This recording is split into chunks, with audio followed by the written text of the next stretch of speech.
Hey, another couple points on AI. So, Vince writes AI is already here. I'm going to pause there and I'm going to say, yeah, and no, it isn't. It's already here in that, as I mentioned yesterday, universities teach courses called artificial intelligence.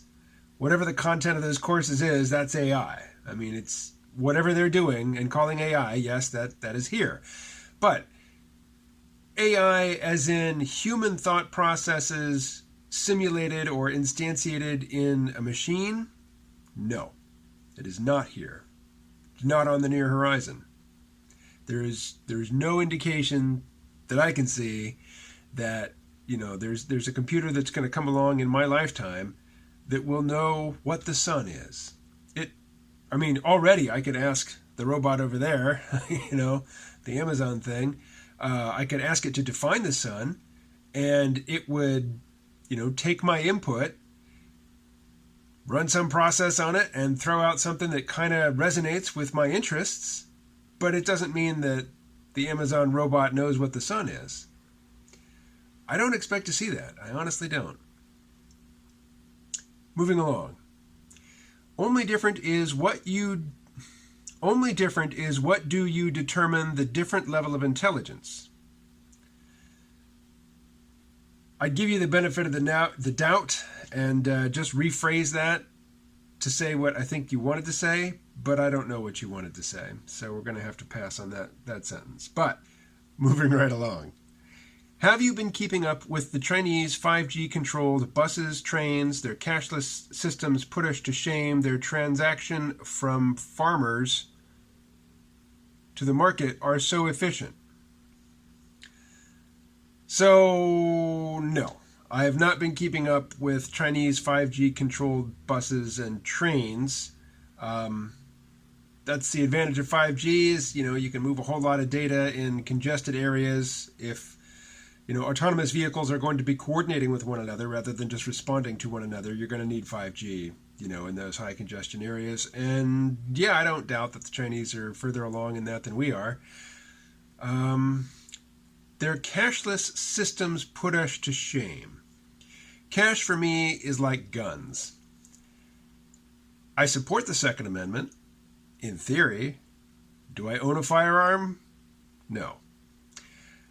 I support the use of cash and, cash-based transactions. I think people should have a right to make trades with people that aren't necessarily traceable, or that, the government can't document, can't tax, can't shame people for. It's typically not the government doing the shaming. Again, though, as in the case of firearms, my support there is theoretical, as I use my debit card for the tiniest little transactions. When, I get cash, like if I have a decent amount of money in my bank account, and decent for me is probably a lot less than decent for you, but, I'll take out some money and keep it in cash, but I hold on to my cash. I don't spend it, frivolously. For just the everyday little here and there, purchases, debit card. And I suppose if I could do it on my phone, I would. But I don't care. It's not an urgent need for me, And I know that, yeah, in China, people use WeChat to pay each other for stuff all over the place. Street vendors, they don't accept cash for the most part. They're taking electronic payments from their customers right there via the phone. Yeah, great. I mean, I don't envy that. It's, if I'm going to make a purchase, and I don't make that many purchases, like I haven't made one today, it's no more effort really for me to take out a card and stick it in a slot than it is to just take out my phone and, punch some simulated buttons on a touchscreen. Touchscreens, I don't really like them. I grew up typing, writing with a pen on paper, drawing with a pencil on paper. I liked the earlier phones with the actual physical buttons on them. I never had a two-thumb typing thing like, what was the thing everybody liked? BlackBerry? Never had a BlackBerry. But I like buttons. I don't like touchscreens. Anyway, their transaction from farmers to the market are so efficient. That I just can't comment on. I don't know anything about it. But, in general, hearkening back to yesterday's video and the possibility of an AI winter. AI winter is when the people who are putting up the money for, the research and the development of new AI, frameworks, new AI projects, people claiming to have a new AI paradigm that they could bring to, into reality if they just had the funds. Eventually institutions that fund that sort of research, they get burnt on all the false promises and they say, forget it. We're not interested. And you get these long periods where, there's just not a lot happening in AI research. And I could imagine something like that coming along again. I know to some people it seems improbable in the extreme. I don't have the comment up in front of me, but somebody else commented, about how they used to make fun of Ray Kurzweil, but now they think that things are moving so fast that, 5 years for AGI is a really conservative estimate. That it's probably going to happen sooner than that. I doubt it. I really, really doubt it. And, paraphrasing Rodney Brooks, even when the breakthroughs come along, it takes a long time for them to diffuse out into society. Now, people who are trying to make money off it quick, they'll slap together some product, but for the most part, even the AI products that we have now, they are AI infused into existing products. They're not wholly new services, other than the Amazon, voice activated thing over there, whose name I don't mention because I don't want to interact with it right now. And I could have turned it off before I started the video, but I didn't realize it'd be working around the name so often. That's new, but not totally new. I mean, it kind of takes the place of just a keyboard.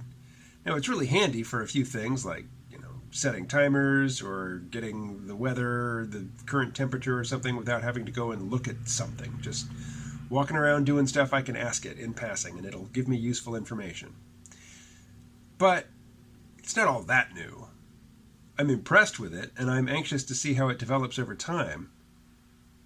But it's not like a search engine. It's not like the first time you used a web browser and wow, a web browser implies a web. There's this thing, there's this network of sites with information that is appealing to me that I can type a few words and suddenly I'm on this site. The first time I used a web browser, it was at a computer lab at the University of Missouri, and it would have been in the mid-90s and I guess early mid-90s. It was Mosaic, and I used to go to the computer lab, and I used to go to the different websites that had information about things that I liked and I was interested in, and I would print out articles and I would bind them. I'd put them in binders and take them home and read the printouts. I wish I had some of those early collections of printed web pages that I would read at home in my leisure. So I guess the take-home message here for this one, and I've already gone on longer than I had intended to, but it's this. The things that I'm really concerned about that involve so-called AI are not things that I think will happen in the near future. They are things that are happening now. And again, I think Andrew Yang is early with his message on automation. I don't think that automation is really eating into jobs nearly as much as other factors. And really the things that concern me are the things that are already happening, like the use of facial recognition, gait analysis, other biometric, indicators to track people, social control, the power of the government, particularly the power to surveil the citizenry without warrants, is growing. And probably more importantly, and it's probably something that we all feel in our lives more acutely than we do surveillance, either by the government or by the surveillance capitalists, they push us in the direction of extremism because, one, it shows us the worst of the other side.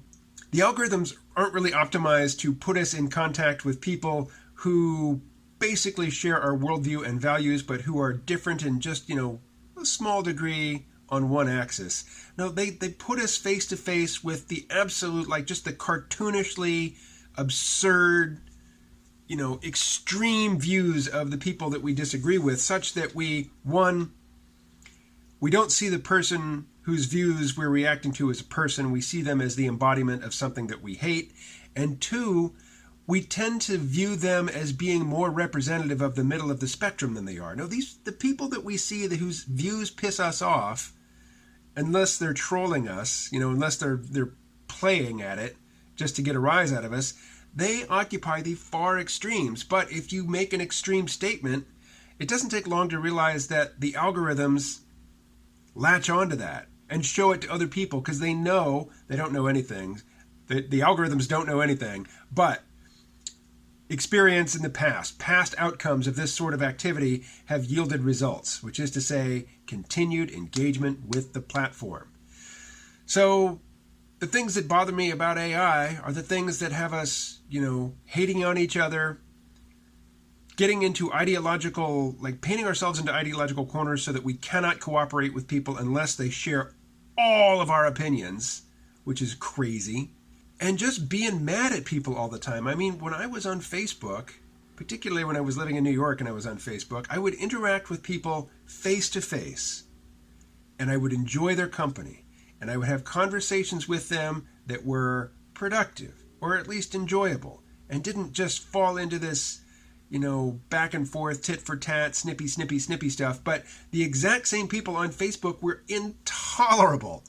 Absolutely intolerable, because they would put on, in the case of the New York folk, they would put on the extreme far left, absolutely cannot tolerate any disagreement, social justice position. They just got into that mode on Facebook instantly, and there was no talking to them on Facebook. But at a party, after a couple drinks, talking about video games or movies or something, that isn't necessarily an immediate lead in to that, that scripted tit for tat, just back and forth, here are my stock arguments, here's me attacking the things that I think you stand for, and here's you attacking the things you think that I stand for. We're talking past each other. That almost never happens in real life. But it happens, it is the bread and butter of social media.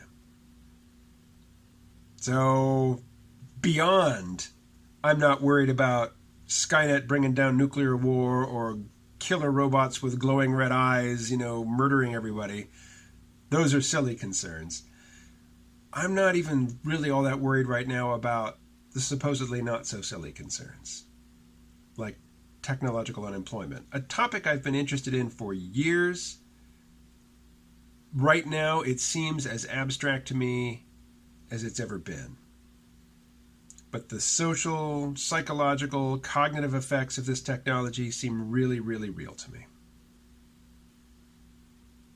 Okay, I'm going to leave it there. Talk to you tomorrow.